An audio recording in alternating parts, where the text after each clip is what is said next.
Hey guys, you got Chris and Sean. We just went to the advanced screening for Star Trek Beyond.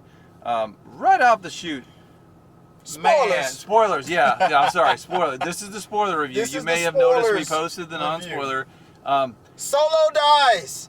man, I gotta say, dude, just like I said, and you guys may have watched the non-spoiler review, we were really shocked at this. So, I'd have to think about it to name another trilogy where the third one is actually the best. Off the top of my head, I can't think of one. I'm sure they're out there, but right off the top, part three, absolutely the most exciting. Memorable. Absolutely, like yeah. I mean, I'm Chris. Right off the bat, spoilers. By the way, spoilers. Spoilers. I mean, you have a situation where Kirk is thinking about leaving. You got Spock thinking the same thing. Making some Vulcan babies. Both of these guys are talking about, the Enterprise will be fine. You got that guy, and then the other guy's like, the Enterprise will be fine. You got that guy. They don't know they're both trying to leave. These guys are trying to abandon ship, and everything that happened from the first 5 minutes, I was getting kind of bored. It was getting a little depressing. I was thinking, okay, this is starting off like a bummer. And then the second the action hits hard. But that first scene was funny. Which one? All right, so the movie starts off with Kirk in like some kind of panel trying to, I don't know, he may have been in the bathroom when this happened. So the movie starts off with James Kirk trying to propose peace to this race of. Yes, I got there just in time. And then it goes wrong. Everything that it's like good intentions are, what they say, good intentions are paved, the roads are good intentions. That was one of the funniest scenes in the movie. He's trying to be, they're like, they're going to eat us, and he's like, no, we're bringing peace. Yeah. And then they come and charge him, and it turns out they're like humans were paranoid. Yeah. These things, I don't know what these creatures were, but they these make guys, these big dragon creatures, and then it charges him because they're going to barbecue us and eat us, and he's like, no. Kirk is hostility. Yeah, and when it charges after him, you hear this, "Roar!" Oh, you're thinking Kirk's gonna get his ass kicked, and it's like right? about this big when it charges at him and runs up to him. He looks yeah. down, he's like, what the fuck? He doesn't realize how small they are. Now, that made me nervous. I was thinking, okay, if the movie's starting off this cheesy, what the hell are we going to be into? Because it was funny. It was very, very funny, but I thought, okay, but this isn't going to build confidence in me on the rest of the movie. So I was like, let's get past this. It was a good way to set the tone on the funny. It was a great misdirect because it makes you think this is going to be a goofy-ass movie, and it's not going to be to take it seriously. The tone takes a nosedive. Oh, man. It gets so dark after the first attack. Then spoilers. Remember, spoilers. So don't trust that woman that we're rescuing. That ugly ass bitch. That setup was that was an awesome setup. I didn't see. Well, I suspected. Of course, it had to happen. Yeah, I suspected. I thought maybe I believed her when she said the reason why I set you up was because save my crew. Yeah, I didn't realize she was like, fuck my crew. She was in on it. Yeah, she tricked you twice. But then the captain knew it was coming. He felt it. You had to test her.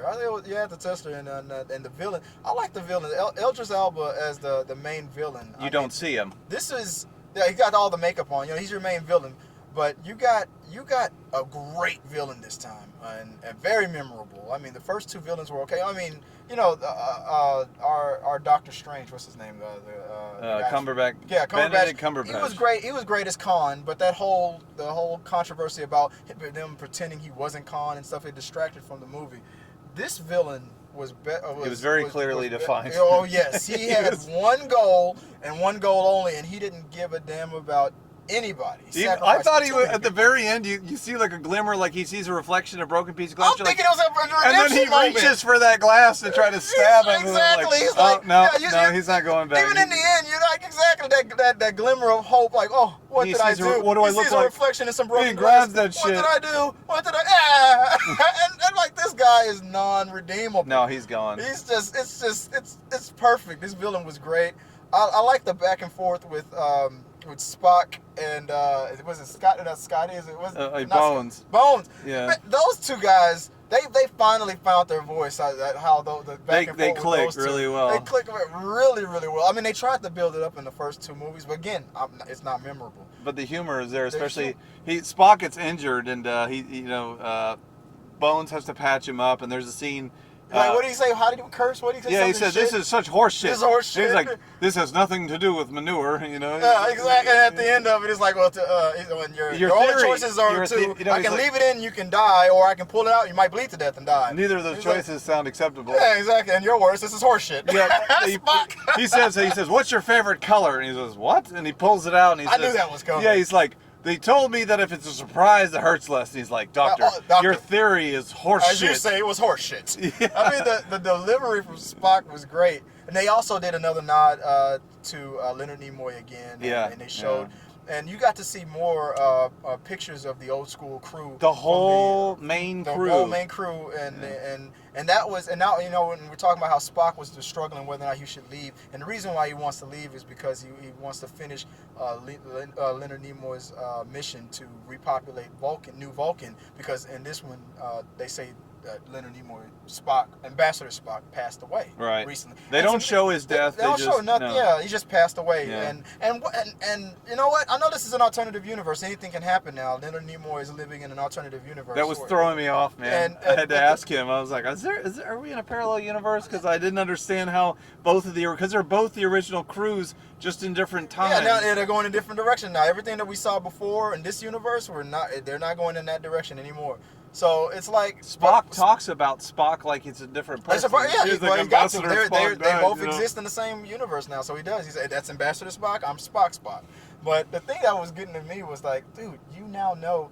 Even though it's you're gonna die. Yeah, you know when you're gonna die. A version of, but the thing is, a version of you just died, but at a certain age. So is it not? That would be messing with my head the whole time. Does that mean I'm gonna die at that exact same age, or not? If this is a different universe, will I just get shot in the head? Because they're parallel Spock, so it's not actually the same Spock. Exactly. Well, not anymore because they've now shifted. But it's just now. But they now.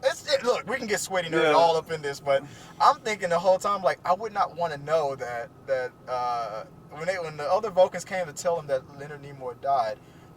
The first thought that went to my head was, dude, I don't want to know that. Like, don't tell me that. Now I know when I might die. Like, don't tell me that. There's a funny scene where apparently Spock and his girl break up or have a little split. And later on, they get separated physically. And he has to track her down, and then there's a funny conversation about the gift that he gives her a necklace, and he's like, "Oh, that necklace gives off radiation." Yeah, it's a tracking beacon. You've been poisoning your girlfriend this whole time. Yeah, you gave your girl a poisonous necklace. Like, no, it's low radiation. It's easy to track. And it's easy to track. They're like, you put a tracking device on your girlfriend. Everybody looks at each other like that's awkward. Yeah, and then Spock. It was funny how without saying a word, Spock got it like, "Oh yeah, that's a little creepy. I'm a creep." I'm a stalker. Ooh, but that booty though, you got to. Yeah. But everybody, like the new girl, Lassie, call her Lassie. She was a great surprise, man. We thought that she was. Was that actress name? We thought it was. I swear. Okay, we know it's not her. We know it's not her, but I swear to God, she puts off a better version of Mila Kunis vibe. Yeah. I don't know what it is. If you guys watch it, she's like a better Mila Kunis. Yeah, a parallel universe Mila Kunis. She's and I like her, man. I wish nothing but good things for her career. She was an awesome addition to this movie. But I mean, this whole movie to me was about how.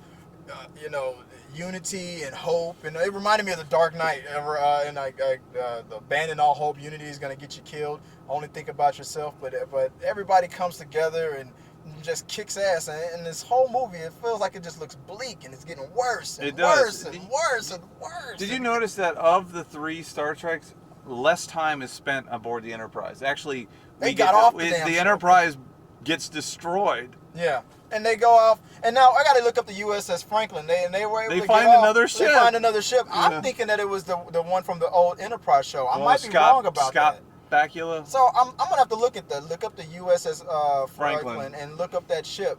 But it was cool how on that ship they had old school music from the Beastie Boys and Public Enemy. Yeah. Like I like the Mila Kunis was like, well, not Mila Kunis, but I like the beats and the shouting, the rap music, which was awesome. Bones is like, is this classical music? And Spock is like, yes, I think that is classical music. I believe it is. Sabotage, which was just they use the song Sabotage while they're sabotaging the swarm of enemy ships. The bees in the trap. And you hear this, I can't stand They used it and perfectly. dude, it was like, I was waiting for that song the whole movie. They show it like the dirt bike goes flying in the air and then they play the nothing like that in the movie. In the movie, they sabotage the swarm. There's a swarm of enemy ships, and it's like they fight like bees, like a swarm of bees, and they figure out how to sabotage them. VHF frequency. VHF, yeah, exactly. As soon as they said we need something that's an extremely high frequency, VHF.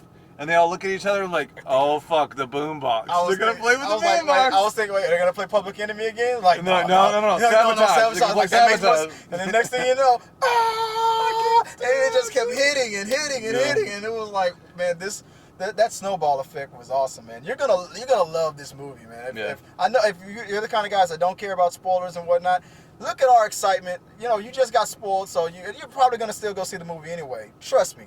We didn't tell you the ending. Even in the spoiler, we didn't tell you how it ends. I mean, we're not going to... we'll save that for you. You got to see something but you won't see it coming. You will not see it coming. You're going to love this movie, man. It just... You're going to... I'm sorry.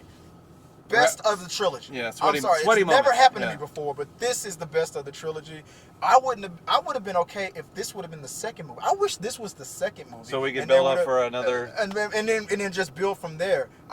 The second one, for me, the second one was good. It's just that the first one was more memorable, and I don't even care to see it again because it was the reboot of the beloved franchise. Exactly. So this one just gave a booster shot to this franchise. That's gonna make, if they keep on this tone and this foundation and build from here, this franchise is just like Fast and the Furious. This will be the like Fast and the Furious. This will be the part 5 where The Rock came in and made it awesome. This is that original movie. Parts, new model. Exactly. This is that movie.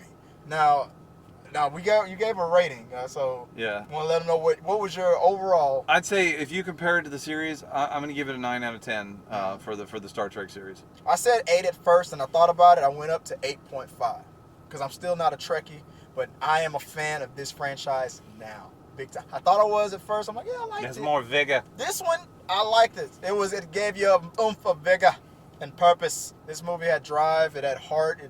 It was great, man. I had a good time. I had a real good time. Now, guys, just keep one thing in mind. There's not a whole lot of depth to this one. This is like one of the shorter. I believe this is the... 2 hours, like almost a... Yeah, it's just a little bit shorter than the other ones, I think. And the pace is a lot faster. But it makes for a more exciting movie. Just don't expect a ton of background. You get a little bit of background, and the background that they do is potent. But it just, once that ball starts rolling, it's a continuous story. It doesn't look back. And it still makes you care about everybody. But everybody had a great moment. The pacing is brutal. Yeah. I mean, it's just like... I even cared about the non-named people. The NPC, yeah. and you're gonna get your homage to Leonard Nimoy and James T. Kirk. You get to see the whole old crew and the other man who just passed. Anton. And Anton. Yeah. Now I was surprised they didn't have as much. I don't know if it's because they didn't change the script just because he died. The movie was already wrapped after he passed. All right. So it was what it was, and I was happy that just like Fast and the Furious, they didn't focus on the marketing, focused on him, and just made it all about him. But they did say for Anton and in loving memory of Leonard Nimoy.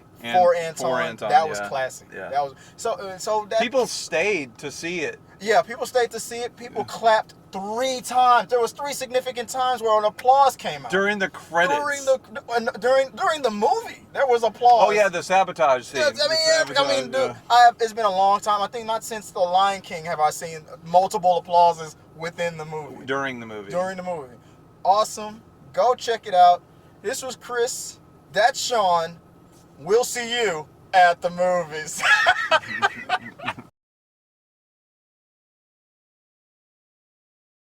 If you like this video, hit the like button, subscribe, comment, share. Still got contests. We got a lot of tickets to give away, winners. We do. We're getting oh God, it's the 500. The 500 subscriber, we hit it. The 600 subscriber, we're about to hit 700. We're gonna hit the 700. It's the pace has gotten so much faster, man. So thank you guys, and until next time, we'll see you. Hopefully, we'll be sending you to see this movie. It was great. Peace.